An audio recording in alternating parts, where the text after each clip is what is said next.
മറ്റൊന്ന് India U S സഖ്യം Israel U S യുദ്ധം നടക്കുന്നതിനിടയിൽ ഹോർമുസ് കടലിടുക്കിൽ കൂടി India, Pakistan, Iraq, China, Russia എന്നീ സുഹൃത്ത് രാജ്യങ്ങളുടെ കപ്പലുകൾക്ക് യാത്രാനുമതി നൽകിയിട്ടുണ്ടെന്നുള്ള ഇറാന്റെ പ്രസ്താവനയും നിർണായകമാണ്. വിദേശകാര്യമന്ത്രി അബ്ബാസ് അരാക്ചിയാണ് ഇക്കാര്യം വ്യക്തമാക്കിയത്. ഇന്ത്യ ഞങ്ങളുടെ സുഹൃത്ത് രാജ്യമാണ് എന്നും ഇന്ത്യ യുദ്ധവുമായി ബന്ധപ്പെട്ട് തങ്ങൾക്കെതിരെയുള്ള നിലപാട് സ്വീകരിച്ചിട്ടില്ല എന്നും യുദ്ധം അവസാനിക്കണമെന്ന് ആഗ്രഹിക്കുന്ന രാജ്യങ്ങളുടെ പട്ടികയിലാണ് ഇന്ത്യ എന്നുമാണ് വ്യക്തമാക്കുന്നത്. ഇത്തരം ഒരു പ്രസ്താവന ഇന്നലെ ഇറാന്റെ കോൺസുലേറ്റ് ജനറൽ പ്രഖ്യാപിക്കുകയുണ്ടായി. ആഗോളതലത്തിലെ ഊർജ്ജ പ്രതിസന്ധി അടക്കമുള്ള വിഷയങ്ങൾ സ്വാധീനിച്ചുകൊണ്ടാണ് ഇക്കാര്യങ്ങൾ പറഞ്ഞത്. ഇന്ത്യൻ കപ്പലുകൾ കടന്നു പോകാൻ അനുമതി നൽകുന്നുണ്ട് ഇറാൻ എന്നാണ് ഏറ്റവും പ്രധാനമായും ഇവർ പറഞ്ഞു വെക്കുന്നത്. ഹോർമുസ് വഴി കടത്തിവിടാം എന്നും പറയുന്നു. ശത്രു രാജ്യങ്ങളുടെ കപ്പലുകളെ മാത്രമേ ആക്രമിക്കൂ എന്നും ഇറാൻ ആവർത്തിക്കുന്ന പശ്ചാത്തലം നിർണായകമാണ്. ഇപ്പോൾ നമുക്കറിയാം അജയ്, നമ്മുടെ നിരവധി കപ്പലുകൾ ഇങ്ങോട്ടേക്ക് കടന്നു വരുന്ന പശ്ചാത്തലമുണ്ട്. ഇന്നും ഒരു ഓയിൽ ടാങ്കർ എത്തുമെന്നുള്ള വിവരം പുറത്തു വരുന്നുണ്ട്.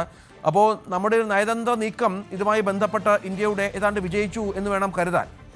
തീർച്ചയായിട്ടും ഇപ്പോൾ നിരന്തരം ഈ യുദ്ധം ആരംഭിച്ചതിന് ശേഷം ഇന്ത്യ ഇറാനുമായി ചർച്ചകൾ നടത്തുന്നുണ്ടായിരുന്നു. ഇപ്പോൾ ആദ്യ മണിക്കൂറുകൾ തന്നെ ഇതുമായി ബന്ധപ്പെട്ട ശ്രമങ്ങൾ നടന്നു. ഏതാണ്ട് 4ലധികം തവണയാണ് ഇന്ത്യൻ വിദേശകാര്യമന്ത്രിയായിട്ടുള്ള എസ് ജയശങ്കർ ഇറാനിയൻ വിദേശകാര്യമന്ത്രിയുമായിട്ട് സംസാരിക്കുകയുണ്ടായത്. അപ്പോൾ ഇതനുസരിച്ച് ഇന്ത്യൻ കപ്പലുകളെ ഈ ഹോർമുസ് കടലിടുക്ക് വഴി സുരക്ഷിതമായി ഒരു യാത്ര അനുവദിക്കാൻ അത് ഇറാൻ നേരത്തെ തന്നെ സമ്മതിച്ച കാര്യമായിരുന്നു. ഇപ്പോൾ ഇറാന്റെ ഭാഗത്തു നിന്ന് വരുന്ന പ്രസ്താവന എന്ന് പറയുന്നത് ഇന്ത്യ അടക്കം ഇറാന്റെ സൗഹൃദ രാഷ്ട്രങ്ങൾ, അതായത് പാകിസ്ഥാൻ, ചൈന, റഷ്യ, ഇറാഖ് അടക്കമുള്ള രാജ്യങ്ങൾക്ക് ഹോർമുസ് കടലിടുക്ക് വഴി സുഗമമായിട്ടുള്ള യാത്രാ സൗകര്യം അനുവദിക്കും എന്നാണ് ഇറാന്റെ ഇപ്പോൾ വിദേശകാര്യമന്ത്രിയായിട്ടുള്ള അബ്ബാസ് അരാക്ചി ഉൾപ്പെടെ വ്യക്തമാക്കുന്നത്.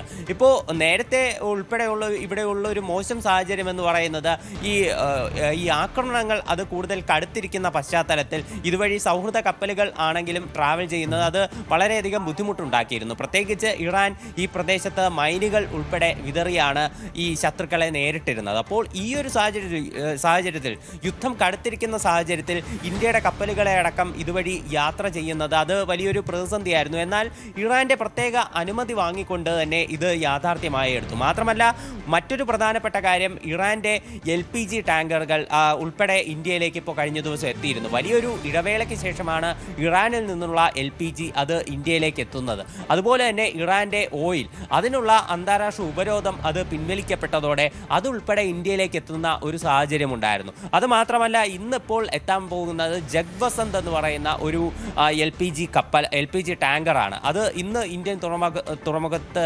എത്തിച്ചേരുമെന്നാണ് വിവരം. അപ്പോൾ ഇത്തരത്തിൽ ഒരു മുൻപത്തേക്കാൾ ഒരുപാട് സ്ലോ ഡൗൺ ചെയ്യപ്പെട്ടെങ്കിലും ഇന്ത്യയുടെ കൃത്യമായിട്ടുള്ള നയതന്ത്ര ബന്ധം അത് ഈ കപ്പലുകളെയും അതുപോലെ തന്നെ മറ്റ് ചരക്ക് നീക്കത്തെയും അത് സുഗമമാക്കി എന്ന് വേണം പറയാൻ ഈ സാഹചര്യത്തിൽ.